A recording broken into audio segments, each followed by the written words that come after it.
Индискиот сој на коронавирусот пристигна и во Македонија. Пациентот кај кого е потврдена оваа мутација, минатата недела дошол од Ирак, каде бил лекуван 10 дена. Сега е хоспитализиран во приватна болница и е во стабилна состојба.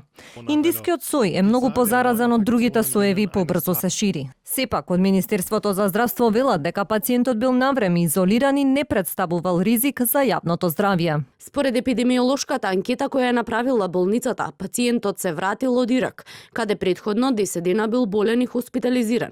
Кога се вратил во земјава, веднаш со посебно санитетско возило бил пренесен во болницата.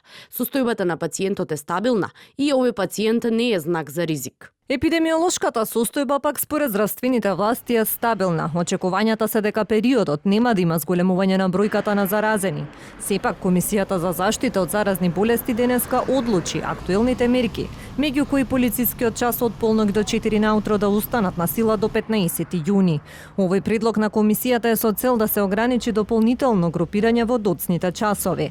Во меѓувреме извештаите на Министерството покажуваат намалување и на бројката на хоспитализации.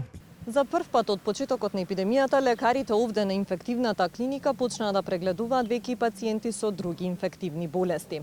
А по година и половина, за прв пат во изминатово деноноќе регистриран е само еден пациент со коронавирусот.